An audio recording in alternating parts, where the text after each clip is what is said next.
E no Prosa Quente de setembro, o convidado foi Antônio Jorge Camardelli, presidente da ABIEC, a Associação Brasileira das Indústrias Exportadoras de Carne. Durante o bate-papo com os jornalistas Maristela Franco e Fernando Iassu, Camardelli comentou sobre as conquistas de novos mercados, como a China, e as perspectivas em relação àqueles mais exigentes, como Estados Unidos e Japão.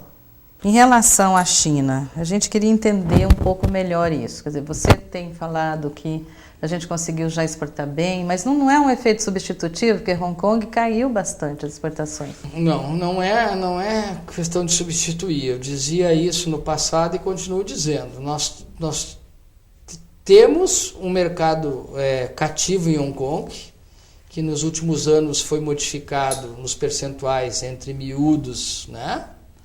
E carne, né? Mas na verdade Hong Kong tem um outro tipo de característica, né? Que é utilizar esse nosso produto, né? E fazer uma reexportação, né?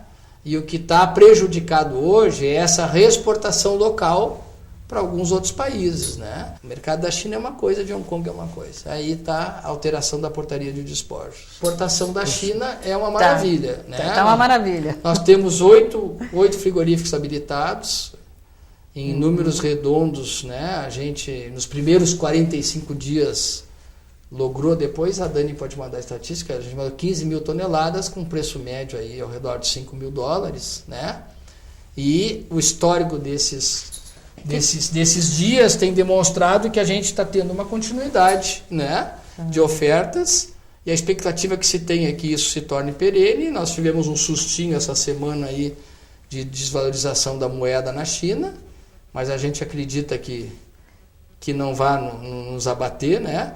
E a grande expectativa que tem é o resultado da segunda auditoria, onde nós estamos aí aguardando a decisão sobre 9 estabelecimentos que estavam na lista de visita. E que tipo de carne eles estão comprando? Tudo. Tudo? A China compra culinária, gourmet e ingredientes. Ingredientes, tudo. E aí a cidade é forte lá, né? E aí está o grande prejuízo da gente ter saído em 2012, porque a gente vinha num ano já de interpretação e avaliação do processo de mercado, sabendo onde é que cabia o nosso sapato, estudando um pouco o mercado, qual era a diferença do nosso produto no varejo e na gôndola. Tanto é que não está descartado, né? A gente está encaminhando estudos para provavelmente pedir ao Conselho autorização para abrir uma filial da ABIEC na China, né? Nós estamos fazendo um estudo para poder apresentar esse pleito ao Conselho. Né? Agora tem que ser um estudo muito bem feito, né? Em cima de perspectiva futura, de cenário, da necessidade da entidade estar mais perto para poder ajudar o Ministério, ao Itamaraty, de viabilizar um racional de entrada de novos frigoríficos. Ou seja, como é um mercado grande e a tendência é de perenidade, tu tem que ter um outro tipo de raciocínio que te leve a ter uma estrutura que possa ter resposta rápida. Você está vendo alguma possibilidade de reverter essa situação da Rússia? A gente voltar a exportar nos volumes antigos? Claro que sim, né? A gente tem que ser parceiro, né? O Brasil eu tive presente 3 ou 4 vezes no Irã, a gente nos momentos ruins sempre esteve por perto, tentando ajudar a solucionar, e a Rússia de longe, né? Foi e será um grande parceiro. Né? E a aproximação que se tem com o mercado, leia-se aí que quando tu fala de comprar e vender, o importante é que nenhum de vocês cita comercialmente sobre o aspecto de mídia, é que não tem nenhuma reclamação de falta de pagamento. Então tu tem um sucesso de uma operação comercial. O que tu tem que ter é uma leitura de adequação ao processo. Eu me obrigo a entender essa percepção de mercado, eu tenho que ser parceiro do importador, né? E também adequar o meu pacote de oferta. E a Venezuela, que também é um grande importador, e está mais complicado ou não? Então, nós não temos nenhuma reclamação de nenhum cliente, nenhum exportador nosso, até porque o setor de bovinos, ele entende o processo comercial como um todo, né? E isso eu acho que é uma grande diferença das outras carnes, que a gente trabalha na avaliação da venda como um todo, que vai desde as dificuldades de tu receber e descarregar um container até na própria distribuição do processo. do produto. E os Estados Unidos? Estava indo, todo mundo estava otimista, aí apareceram os lobbies, aí de novo. Continuamos otimistas, né? O time, aliás, se esperou tanto tempo, não é agora que... né? E até porque, digamos, o lobby político, ele está respaldado em cima de conceitos que já foram avaliados pelos americanos e nós já passamos nas primeiras fases, que é de possibilidade de veicular isso, aquele outro, né? Claro que no contexto aí tem pressão de outros países, por exemplo, a Nicarágua fornece 5% das importações americanas. Ela sabe que o Brasil vai ser um player. Então, tem outros tópicos que estão dentro do processo. O que é importante dizer? É um mercado maravilhoso, é um mercado típico para o boi do Centro-Oeste, que é o boi inteiro. Ou seja, o Brasil vai ser fornecedor de matéria-prima para hambúrguer, eles vão ser fornecedores de alguns produtos da área de catering, de carne gourmet, picanha, vai virar assim. Né? É um mercado de duas mãos. É um anúncio maravilhoso porque a aprovação americana nos dá um passaporte para poder postular os outros mercados do NAFTA, Canadá e México.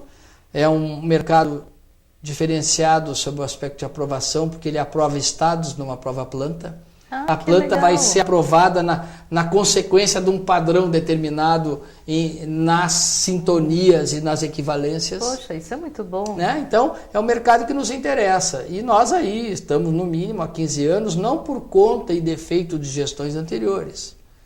É que por própria decisão brasileira. Né? No momento que nós tivemos um constrangimento em 2005, no Mato Grosso do Sul, o Brasil susta e notifica que não tem como avançar até resolver. Então, essa maturidade sanitária é que nos levou a ter que respeitar esse tempo todo. Mas você acha que ainda vai demorar muito, Camardelli? Eu acredito que não.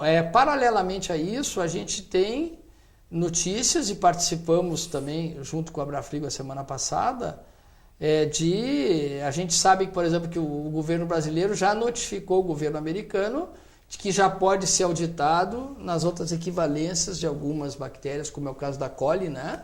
De alguns micro-organismos, né? Então, o processo técnico continua trabalhando, né? Porque nós não vamos esperar que o momento político, o momento político ele determina um tipo de trabalho, né? Uma coordenação que está sendo feito, né? Pelo governo, pelo Itamaraty, pela liderança da ministra Kátia, né? Mas o anúncio foi feito entre governos. Esse pequeno processo aí pode aumentar um pouco mais o prazo, mas na verdade a notificação da liberação já foi dada, né? Então nós estamos trabalhando tecnicamente com as estruturas das indústrias, preparando em cima de padrões necessários, ou seja, adequações, né, serão feitas e continuam sendo feitas para que seja exatamente pronto quando... E como eu disse anteriormente, né, vislumbra-se aí em cima de um cenário de China, com aumento de plantas, supostamente a Rússia não vai ficar eternamente com uma crise cambial, e mesmo que os indicativos das sanções tenham supostamente avançados para o ano que vem, né, sanções de bloco, né? A tendência é que o país precisa resolver o seu problema, né? Não é por conta da importação da carne, né? E aí, voltando ao que a gente comentava, da necessidade de ser parceiro e de interagir dentro de um processo que não pode ser visto eminentemente como uma operação comercial, né? Retornar aos poucos. Estados Unidos seria para esse ano ainda ou para o próximo? Eu acredito que tem chance de sair esse ano. A nossa expectativa é essa. É muito importante que o país, e que principalmente a entidade nesse caso, tenha noção do espaço que cabe a ela nos países que a gente tem hoje de perenidade de vendas, né? E nos que vão abrir. Né? Tem países que tu tem que entender que o espaço é para ser fornecedor de matéria-prima, que tu não tem espaço de produto de valor agregado. Então, também esse é o estudo que a BIEC faz na área de price, né? Que é para a identificação do perfil de consumo para cada país que tu manda teu produto e para cada zona de boi que tu tem que pegar o melhor preço. Mas já tem outros mercados assim potenciais para abertura? Claro, nós temos aí, se tu fores dividir o cenário comercial. Tu tem países que nós estamos desmontando o embargo da BSE de 2012 e 2014, 2013 eu acho, 14. Então tu tens aí a Arábia Saudita pós-Ramadã, teve um relatório, a expectativa é de voltar a qualquer hora. O Iraque já voltou, a África do Sul já voltou, atrelado à Arábia Saudita tu tem Kuwait, Catar e Bahrein que são afinados com esse processo. E depois tu tem um outro nível de países que não existe acordo comercial, mas as garantias sanitárias oferecidas pela ABIEC aos importadores, que leva ao governo, tem facilitado e tem ocorrido algumas exportações para alguns países onde tu precisa finalizar o processo e tornar isso uma coisa mais concreta, né?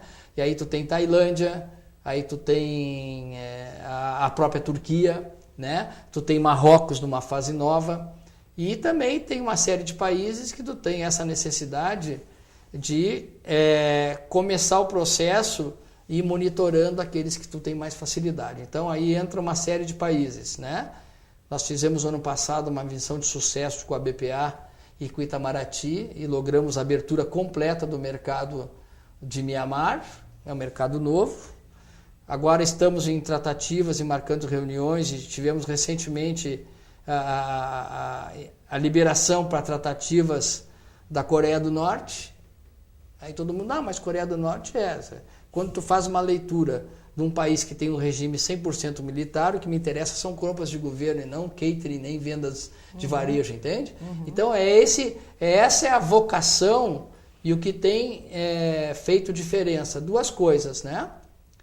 A BIEC trabalha para ganhar dinheiro e é uma entidade que hoje tem harmonia entre os sócios e tem líder e associados que aceitam ser liderados. E na linha de países novos, tu tem aí, indubitavelmente, aqueles que têm um preço de mercadoria no processo de importação mais rentável, que é Coreia do Sul, Japão, Taiwan e Indonésia. A Indonésia tem um painel aberto, a gente está aí aguardando o andamento desse processo, já foi aberto o painel.